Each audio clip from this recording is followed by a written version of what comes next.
Makanya beliau cocok kalau jadi rektor, karena dosen dan mahasiswa pasti menurut. Gitu. Tadi pagi saya datang di Jogja, langsung disambut langsung oleh Dekan Sekolah Vokasi UGM. Luar biasa. Bapak Wikan Sakarinto, ST, MSc, PhD. Wah, anak gelar. Kalau dosen ini orang pintar-pintar, gelarnya panjang-panjang. Saya sebenarnya juga lulusan teknik. Cuma saya di ITS dulu ya. Jadi saya itu insinyur. Yang bisa saya banggakan adalah mungkin saya salah satu pelawak yang bergelar insinyur. Mungkin salah satu ya, bukan satu-satunya, salah satu.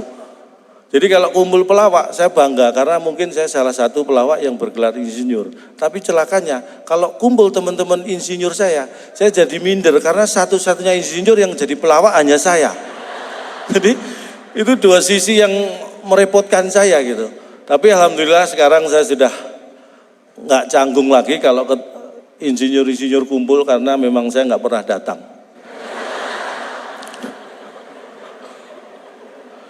Bapak Wikan Sakarinto, Wikan, wiswi dadi dekan. Beliau ini. Pak Wikan tadi mana main musik piano tadi Pak Wikan? Oh di samping Pak Pro. Sakarinto. Sampai sekarang masih mikirin mahasiswa toh. Loh, saya tadi banyak bertukar pendapat dengan beliau. Sebenarnya beliau yang banyak cerita sih, saya mendengarkan ya. Bagaimana sekolah vokasi ini luar biasa. Dulu kalau di tempat saya kuliah ada juga FNGT, dulu di sini ada juga D3 kan. Sekarang sekolah vokasi D4 Pak ya. Nah, jangan sampai dilema karena kalau dilema jadi bingung. Kamu kuliah di mana? Wah, dilema saya. Wah, bingung. Padahal sudah kuliah masih bingung, dilema. Makanya mentok di D4. Kenapa nggak ada dilema? Karena jadi bingung. Luar biasa. Dan banyak terobosan-terobosan saya lihat di sekolah vokasi ini. Salah satunya ini orkestra yang luar biasa. Tepuk tangan sekali lagi buat penampilan yang luar biasa tadi. 90% hampir ya tadi ya. Musiknya dari UGM ya, Pak Wikan ya, luar biasa. Padahal setahu saya minggu depan ini kan sudah mulai ujian, betul? Latihan musiknya aja luar biasa. Saya yakin butuh waktu yang lama. Jadi nanti kalau mungkin nilai mereka nggak bagus, ada alasan karena sibuk latihan. Jadi ada keuntungannya juga ini orkestra ini. Kayaknya optimis nilainya jelek gitu ya. Padahal nggak ikut latihan. Ketua panitia kita Ibu Fitri Damayanti Brutu SESS MSc. Fitri, Bu Fitri, mana Bu Fitri? Bu, selamat malam Bu. Fitri itu pintarnya seorang putri. Oh. Dan Brutu itu berusaha selalu menjadi nomor 1. Wah, tepuk tangan buat saya. Saya kan belum tadi kan. Yang tadi saya sebutkan sahabat saya juga Bapak Anggito Abimanyu, luar biasa. Tepuk tangan buat beliau yang di. Oh, jangan loncat, jangan loncat. Oh enggak. Nama beliau juga luar biasa. Anggito. Anggaran kegiatan kudu ditoto. Makanya beliau itu sering dipercaya untuk memegang anggaran, memegang dana karena bisa menjaga dan menoto seperti itu. Abimanyu, agar bisa muncul ide-ide yang mantap dan new. Wah. Maksa ya. Tapi pas kan, pas. Saya dulu saking pengennya kuliah di UGM ya. Akhirnya saya dulu waktu kuliah di Surabaya itu saya sempat punya pacar mahasiswi di UGM. Bener. Boleh tepuk tangan buat mantan saya. Dia di peternakan dulu. Peternakan, tapi saya ada yang dari peternakan? Ada. Tapi saya nggak sampai 2 semester, akhirnya kita putus karena saya sering mendapat masukan dari teman-teman, jangan pacaran sama anak peternakan.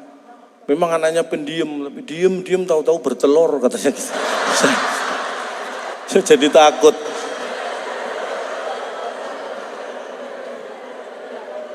Makanya dengan alasan itu akhirnya kita berpisah. Di vokasi ini juga ada kehutanan Pak ya? Luar biasa. Saya terus terang seperti saya sampaikan, jangan berharap nanti Anda jadi Tarsan gitu ya. Karena toh bisa tidak sesuai dengan bidangnya juga. Yang namanya kehutanan nanti nggak harus kerja di hutan. Buktinya sekarang yang memimpin Indonesia juga dari kehutanan, ya kan? Ini bukti. Makanya tetap semangat kuliah sebaik mungkin dan jangan sampai jadi seperti saya. Karena nanti saingan saya jadi banyak. Saya bangga. Tadi saya juga diberi informasi. Di vokasi ini ada syarat-syarat bahwa kemampuan bahasa internasional, bahasa Inggris juga ditingkatkan ya Pak Wikan ya. TOEFL-nya berapa tadi standar? 550 Pak ya, pencapaian TOEFL. Saya dulu, nanti Anda minder kalau saya sampaikan ya. Karena saya bukan nggak bisa bahasa Inggris, saya cuma ingin menunjukkan betapa cintanya saya pada Indonesia. Jadi kalau saya kemana-mana termasuk ke luar negeri saya nggak bahasa Inggris. Saya ingin tunjukkan pada dunia bahwa Cak Lontong nggak bisa bahasa Inggris. Bukan berarti saya nggak mau belajar. Saya itu orang yang tidak pernah lelah belajar. Cuma saya hitung-hitung saya sudah 3 kali merasa tertipu gara-gara pengen belajar bahasa Inggris. Pertama, secara waktu saya susah untuk ikut kursus, makanya saya otodidak, saya beli buku. Saya ke toko buku. Buku termahal untuk pintar bahasa Inggris saya beli. Ini Cak, rahasia menguasai bahasa Inggris. Saya beli, saya buka sampai rumah, kosong nggak ada isinya. Saya protes, ini katanya rahasia menguasai bahasa Inggris kok nggak ada isinya. Loh, namanya juga rahasia Cak. Kalau ditulis nanti rahasianya bocor gitu. Sekali tertipu tidak menyurutkan semangat saya belajar. Saya minta lagi yang lebih mahal. Ini ada Cak lebih mahal, nggak apa-apa. Belajar bahasa Inggris kilat, saya beli. Saya sudah curiga, saya intip, oh ada tulisannya. Saya bawa ke rumah, benar ada tulisannya. Mulai halaman pertama sampai terakhir, tulisannya apa? Flash. Loh, jadi bahasa Inggrisnya kilat itu flash. Saya hanya tahu bahasa Inggris kilat, bahasa kata yang lain nggak tahu saya bahasa Inggrisnya. 2 kali tertipu, tetap semangat. Balik lagi saya. Sekarang gini deh, yang paling mahal buku biar pinter bahasa Inggris mana di sini? Kalau ini mahal, nggak masalah, saya beli. 30 menit lancar berbahasa Inggris. Saya beli dan ini yang akhirnya terbukti. Karena sampai di rumah, dalam waktu 30 menit saya lancar bahasa Inggris. Menit ke 31, nggak bisa lagi. Lancarnya tuh Pak, cuma 30 menit. Tahu gitu kan saya irit-irit ngomongnya ya kan. Udah. Sejak itu saya nggak mau belajar bahasa Inggris. Bukan berarti saya nggak bisa, saya itu kalau sudah ngomong bahasa Inggris susah berhenti. Makanya daripada saya susah berhenti, mending tidak saya mulai. Itu prinsip saya gitu.